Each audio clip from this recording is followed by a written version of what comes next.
CIA की कुछ leaks हुई हैं, कुछ इंटेलिजेंस इन्फॉर्मेशन है जो कि सोशल मीडिया के ऊपर लीक हो गई और उसके बाद मीडिया ने पूरी दुनिया के उसको बहुत ज़्यादा उठाया था। सीआईए नहीं, साउथ कोरिया की इंटेलिजेंस एजेंसी, रशिया की इंटेलिजेंस एजेंसी, वैगनर ग्रुप जो है, उसके बाद फिर मोसाद और उसके अलावा जितनी इस लीक्स के अंदर जिन जिन एजेंसीज और मुल्कों के नाम आए हैं, उनकी इंटेलिजेंस एजेंसीज इस वक्त डैमेज असेसमेंट के अंदर पड़ी हुई होंगी और उनको लग रहा होगा कि इस वक्त हमारे अंदर कौन कौन ऐसे स्पाइज मौजूद है जो कि सीआईए के लिए स्पाइंग कर रहे हैं, और सीआईए को ये होगा कि हमारे एसेट्स जो है वहाँ पे कॉम्प्रोमाइज़ ना हो जाए और उनको या तो सेव करना होगा या उनको डिस्पोज ऑफ करना होगा। तो ये एक बहुत बड़ा यानी हमारे लिए तो शायद ये इन्फॉर्मेशन उतनी इम्पैक्टफुल ना हो, लेकिन इंटेलिजेंस एजेंसीज के लिए, उनके ऑपरेटर्स के लिए और उनके जो लोग हैं पीछे जो बैठे हैं, हैंडलर्स हैं या जो उनके बड़े हैं, उनकी एस्टैब्लिशमेंट जो हैं, उनके लिए कितना बड़ा ये एक मामला बन जाता है।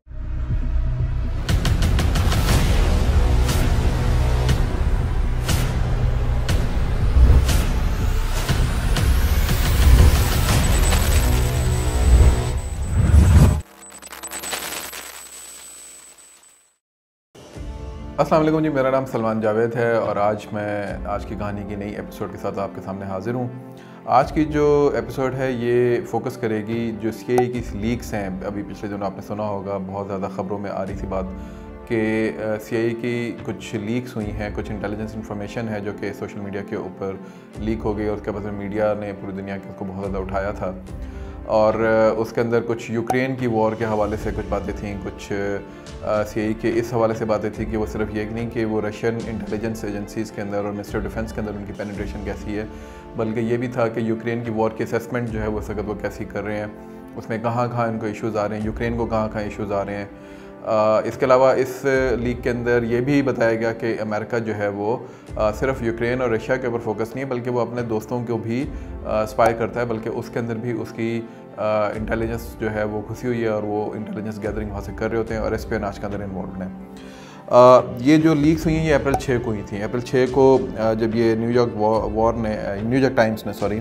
क्लासिफाइड वॉर डॉक्यूमेंट्स के हवाले से एक रिपोर्ट जो है वो शाया की और उसके बाद फिर ये पूरी दुनिया के अंदर एकदम फैली।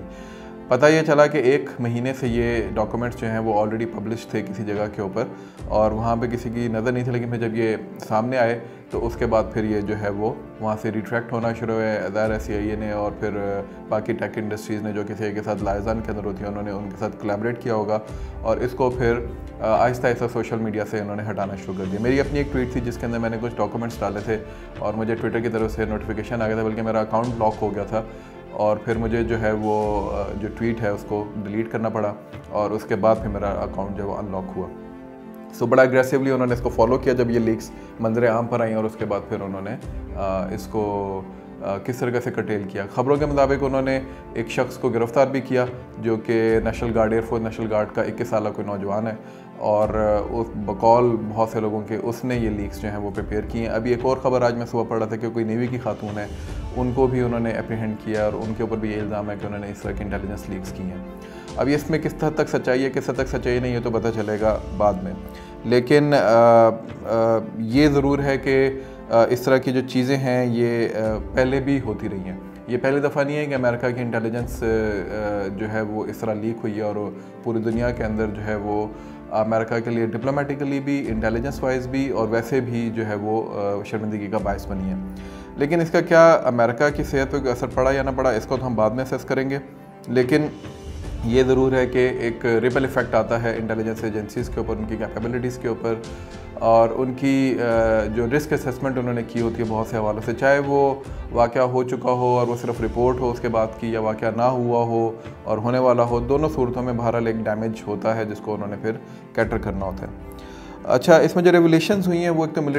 यूक्रेनियन मिलिट्री के हवाले से हुई थी कि जी के उनको किस किस्म की जो है वो सुबकियाँ उठानी पड़ी और किस तरीके से उनको जो है वो बहुत ज़्यादा इश्यूज़ देखने पड़े रशियन ऑनस्लॉट की वजह से। उनका एयर डिफेंस कितना वीक था, मिनेशन का कितना मसला था उनके पास, ये तो और फिर जो ईस्टर्न सिटी जो था बागमत का, उसकी साइड पे जो रशियन एडवांसमेंट्स थी उनको किस तरीके से उन्होंने मिटिगेट किया। इसके अलावा उन्होंने वल्नरेबिलिटीज़ जो स्प्रिंग के अंदर उन्होंने ऑफेंस करना था, स्प्रिंग ऑफेंस में उसके अंदर जो वल्नरेबिलिटीज़ थी उसको उन्होंने एक्सपोज किया था। Now this is something which is obviously a kind of concern जो कि यूक्रेनियंस जो हैं उनके लिए और उनके जो एलाइज हैं उनके लिए। उसके अलावा रशिया के अंदर मिलिट्री डिफेंस के अंदर उनके कितने लोग हैं। एक ग्रुप है वैगनर के नाम से, जो कि एक मर्सनरी ग्रुप है रशिया के अंदर, जो कि रशियन मिलिट्री और मिनिस्ट्री ऑफ डिफेंस को सपोर्ट करता है। उसके अंदर कितनी पेनिट्रेशन है और वो कितना इन्फ्लुएंस करते हैं पुतिन को डिसीजन मेकिंग के अंदर, इसके ऊपर भी काफ़ी उन्होंने रेवलेशंस की हैं। इसके अलावा साउथ कोरिया जो कि इस वक्त यूक्रेन को बहुत ज़्यादा सप्लाईज़ के हवाले से ख़बरों की ज़ीनत बनता रहा है, उसके ऊपर भी एक लीक है कि जी कि किस तरह अमेरिकन इंटेलिजेंस एपरेटस जो है वो उनके ऑफिशल्स के साथ एक वो था राब्ते में था, और उन्होंने किस तरीके से उसको जो है वो फिर कन्विंस किया कि वो यूक्रेन को सप्लाईज़ करें। इसराइल, उसका आपने देखा होगा कि भी बहुत सारे प्रोटेस्ट हुए वहाँ पे। इनकमिंग गवर्नमेंट जो इस वक्त आ रही है उसके हवाले से इजरायली जो एजेंसी है मोसाद, जो कि बहुत क्लोज एलाय है CIA की, बल्कि one of the closest ally है CIA, उसके ऊपर भी जो है वो बात है कि जी कि वो प्रोटेस्ट जितने भी इसराइल के अंदर हो रहे हैं वो वही ऑर्केस्ट्रेट करा रही है, और बाकायदा ये ख़बरों की भी जीनत बना और उसके ऊपर बहुत ज़्यादा डिस्कशन हुई। इसके अलावा US इंटेलिजेंस एजेंसीज जो बाकी जितने भी इनके एलायद हैं उनके हवाले से भी कुछ इसके अंदर बातें होती रही। और अब मैं इसमें आपको ये भी बताता हूँ कि तारीख़ में, यानी जो नियर पास्ट है, वहाँ पे कहाँ कहाँ इस तरह की लीक्स जो हैं वो जीनत बनी है ख़बरों की। और इसके अंदर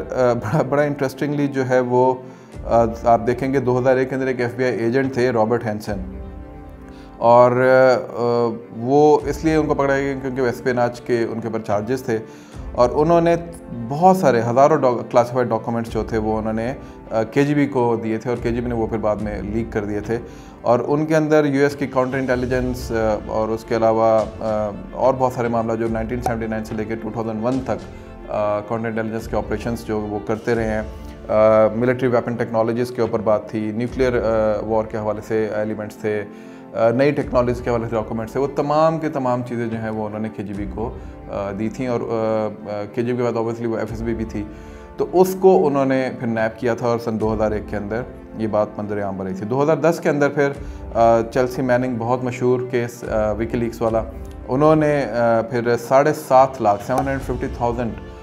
डॉक्यूमेंट्स जो हैं वो लीक किए थे, और 750,000 के अंदर उन्होंने मतलब ये नहीं, और ये इंटेलिजेंस एनालिस्ट थी, ये भी बड़ी इंपॉर्टेंट पोजीशन थी उनकी, और वहाँ से उन्होंने ये सारी डॉक्यूमेंट्स जो वो लीक की थी। और उन्होंने बताया था कि इराक़ और अफ़गानिस्तान के अंदर जो वॉर एंड टेरर चल रही है उसके अंदर अमेरिकन जो हैं वो क्या करते फिर रहे हैं, और उन्होंने किस किस्म की वहाँ पे वॉर क्राइम्स कमिट किए हैं, वहाँ पे किस किस्म के उन्होंने वहाँ पे चीज़ें की हैं। फिर दुनिया के अंदर उनके जो डिफरेंट लोगों के साथ बातचीत होती थी, डिफरेंट स्टेट्स के जो लोग थे वो किस तरीके से अमेरिकन को अप्रोच करते थे और उनके बारे में बात करते थे। विकीलीक्स के बारे में हमने बहुत सुना और बहुत देखा है। और फिर 2010 के स्प्रिंग के अंदर मुसलसल हज़ारों डॉक्यूमेंट्स जो हैं वो चेल्सी मैनिंग ने रिलीज़ किए विकीलीक्स के थ्रू, और ज़्यादातर न्यूयॉर्क टाइम में, डेल स्पीगल में और द गार्डियन में उसमें ये ख़बरें जो हैं और ये स्टोरीज़ जो हैं वो छपती रहीं। बहुत मशहूर केस है, अभी तक विकीलीक्स को जो है लोग वो रिकमेंड भी करते हैं अगर उन्होंने कोई इस तरह की बात अपने आर्ग्यूमेंट के अंदर लेकर आनी हो। फिर 2013 में तीसरा बड़ा एक वाक़या हुआ, वो था एडवर्ड स्नोडेन, जो कि अभी तक ख़बरों की ज़ीनत बनता है। और ये फॉर्मर कॉन्ट्रैक्टर थे US की जो एक एजेंसी है, नेशनल सिक्योरिटी एजेंसी, बहुत मशहूर है। इसका काम ही सर्वेलेंस है, इसका काम ही डाटा कलेक्शन है, इसका काम ही ये इस एजेंसी का कि इसने पूरी ना सिर्फ अमेरिका में बल्कि पूरी दुनिया के अंदर इसने जो डाटा कलेक्शन है ऑनलाइन सर्वेलेंस के थ्रू उसको इसने इकट्ठा करना होता है, उसको इसने आर्काइव करना होता है, और उसको एनालिसिस करके उसके ऊपर इसने एक्शनेबल इंटेलिजेंस के अंदर कन्वर्ट करके अपने पॉलिसी मेकर्स को देना होता है। और उसके ऊपर फिर एडवर्ड स्नोडेन ने ठीक ठाक लीक्स की थी और बताया था कि किस तरह ख़ुद अमेरिकन अपने सिटीज़न की प्राइवेसी को ब्रीच करते हुए उनकी जो वो सर्वेलेंस है वो करते हैं और उनका डाटा कलेक्ट करते हैं, और फिर जब उनको चाहिए होता है तो उसको सिर्फ डाटा कलेक्ट करते हैं बल्कि उसको फिर डाटा को मैनिपुलेट भी करते हैं ताकि लोगों का एक माइंड मेकअप किया जा सके अगर कोई पॉलिसी बनाई जा रही है उस हवाले से। ये पूरा एक गेम है। इसके ऊपर एक बुक है माइंडफक के नाम से, और उस बुक को अगर आप पढ़ेंगे, ये क्रिस्टोफर रायली की किताब है जो कि कैम्ब्रिज एनालिटिका एक बहुत मशहूर एक अगेन स्कैंडल जो है वो निकला था फेसबुक के हवाले से। अगर आप उसको देखेंगे और उसको जाके पढ़ेंगे तो आपको पता चलेगा कि NSA और इस तरह की इंटेलिजेंस एजेंसीज टेक इंडस्ट्री के साथ मिलकर किस किस्म की कार्रवाइयाँ और हरकतें करते हैं, और उसके अंदर इस तरह के लोग, Christopher rally was directly involve in Cambridge Analytica का जो जितना मामला था, और उसकी वो बुक पढ़ने के बाद आपको एहसास होता है कि ओके,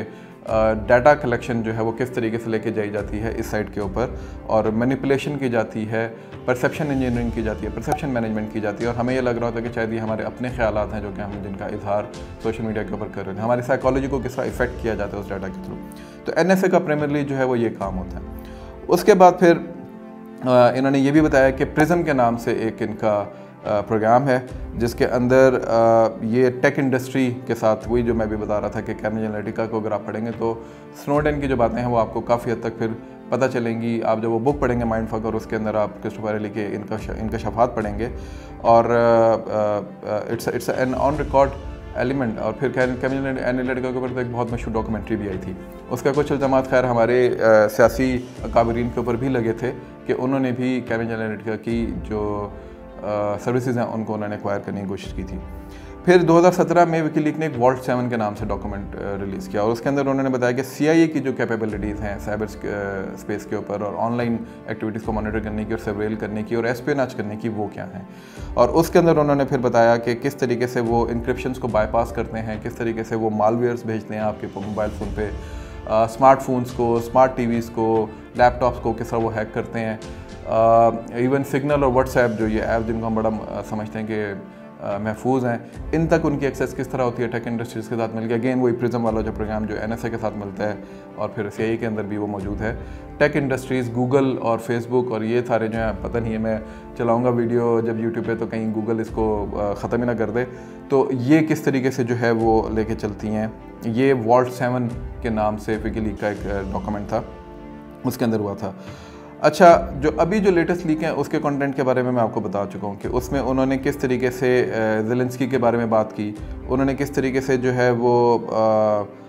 एक कन्वर्सेशन है साउथ कोरियन के दरमियान और अमेरिकन के दरमियान, उनकी जो नेशनल सिक्योरिटी काउंसिल की जो कन्वर्सेशन है उसको उन्होंने लीक की है। उसके बाद फिर सिग्नल्स भेजे CIA ने एक इंटेलिजेंस के इज़राइल जो है वो किस तरीके से एक सबोटैच कर रहा है बहुत सारी चीज़ों को अपने लोगों के अंदर, और वहाँ पे क्योस खड़ा कर रहे हैं, और वहाँ पे वो मोसाद जो है वो इन्वॉल्व है इस सारे के सारे रॉयट के अंदर। तो इस तरह की बहुत सारी जो लीक्स हैं जो मैं पहले भी बता चुका हूँ वो इसके अंदर मौजूद थी। अच्छा, इसमें से बहुत सारी चीज़ें ऐसी होंगी जो कि शायद इम्पैक्टफुल हों और शायद इम्पैक्टफुल ना हों।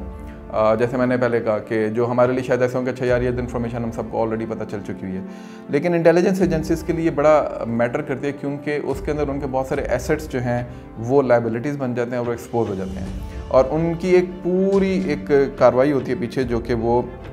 एक रिस्क असेसमेंट करते हैं, अपॉर्चुनिटी कॉस्ट डिटर्मिन करते हैं कि एक इंटेलिजेंस जो हमने गैदर करनी है, उसको जो आर्काइव करना है, उसको फ्यूचर में कहाँ पे इस्तेमाल करना है, वो अगर लीक हो जाए तो उनके लिए वो जो एक अपॉर्चुनिटी कॉस्ट है वो उसका एक नुकसान उनको होता है। और ये अभी तक बहुत सारी इस तरह की इंटेलिजेंस एजेंसी, सिर्फ CIA नहीं, साउथ कोरिया की इंटेलिजेंस एजेंसी, रशिया की इंटेलिजेंस एजेंसी, वैगनर ग्रुप जो है, उसके बाद फिर मोसाद, और उसके अलावा जितनी इस लीक्स के अंदर जिन जिन एजेंसीज़ और मुल्कों के नाम आए हैं, उनकी इंटेलिजेंस एजेंसीज इस वक्त डैमेज असेसमेंट के अंदर पड़ी हुई होंगी, और उनको लग रहा होगा कि इस वक्त हमारे अंदर कौन कौन ऐसे स्पाइज मौजूद हैं जो कि CIA के लिए स्पाइंग कर रहे हैं, और CIA को ये होगा कि हमारे एसेट्स जो हैं वहाँ पे कॉम्प्रोमाइज़ ना हो जाए, और उनको या तो सेव करना होगा या उनको डिस्पोज ऑफ करना होगा। तो ये एक बहुत बड़ा, यानी हमारे लिए तो शायद ये इन्फॉर्मेशन उतनी इम्पैक्टफुल ना हो, लेकिन इंटेलिजेंस एजेंसीज़ के लिए, उनके ऑपरेटर्स के लिए, और उनके जो लोग हैं पीछे जो बैठे हैं, हैंडलर्स हैं या जो उनके बड़े हैं, उनकी इस्टेब्लिशमेंट जो हैं, उनके लिए कितना बड़ा ये एक मामला बन जाता है। और फिर डिप्लोमेटिक कोर्स के अंदर डिप्लोमेटिक इस्टेब्लिशमेंट जो होती है US की और इन सारी ममालिक की, उनको किस किस्म के सवालात का सामना करना पड़ता होगा मुख्तलिफ जगहों के ऊपर, मुख्तलिफ ममालिक के अंदर, ये भी एक फॉल बैक आता है। तो इंटेलिजेंस की दुनिया बड़ी इंटरेस्टिंग होती है। इस पे जो स्पाई गेम्स होती हैं इसके अंदर ग्रे एरिया बहुत ज़्यादा होता है। ज़ाहिर है हर मुल्क अपने अपने नेशनल इंटरेस्ट के लिए इंटेलिजेंस गैदरिंग करता है, लेकिन इंटरेस्टिंगली CIA और NSA और इससे मुल्का जितनी भी इस तरह के इंटेलिजेंस इदारे हैं, उनकी इस तरह की लीक्स होना मुसलसल, ये ना सिर्फ ये कि ये बताता है कि उनकी अपने अंदर कितने कमी और कोताही है, बल्कि ये भी बताता है कि बाज़ दफ़ा उनकी अपनी इंटेलिजेंस जो होती है वो कितने अपने गार्ड्स डाउन कर देती है while focusing on some other aspects. और ये भी कि बहुत सारी दुनिया के अंदर इस वक्त ऐसे लोग मौजूद हैं जो कि किसी न किसी तरीके से ज़िक पहुंचाने पे कमर बस्ता हैं CIA को और उससे मुल्का जैसे NSA और इस तरह की दूसरी एजेंसीज हैं और बिलअमूम अमेरिकन इंटेलिजेंस ऑपरेटर्स को। इसको मिटिगेट कैसे किया जा सकता है, इसके ऊपर CIA के एक फॉर्मर डायरेक्टर हैं, मेरा ख्याल ब्रेंडन उनका नाम है, उन्होंने कुछ रिकमेंडेशंस दी थी। वो रिकमेंडेशंस बड़ी जेनेरिक सी हैं ऑब्वियसली, लेकिन बहरहाल अगर उनके ऊपर ये लोग अमल करते हैं तो शायद ये इसको आगे कर्टेल करने में कामयाब हो जाएंगे या नहीं होंगे, ये तो खैर वक्त बताएगा। आज के लिए इतना ही। इंशाल्लाह ताला इन लीक्स के ऊपर और इंटेलिजेंस ऑपरेटर्स किस तरीके से काम करते हैं और इसको किस तरीके से दुनिया के अंदर और कौन कौन सी लीक्स हुई किसी और इंटेलिजेंस एजेंसीज़ की सिंस World War I, क्योंकि वहाँ से इंटरेस्टिंगली बहुत सारा इस तरह का मामला का होना शुरू हुआ, तो इस पर मैं कोई एक वीडियो सीरीज़ आप लोगों के साथ ज़रूर शेयर करूँगा। आज के लिए इतना ही। इंशाल्लाह ताला अगली वीडियो के साथ बहुत जल्द हाजिर होगा। बहुत शुक्रिया।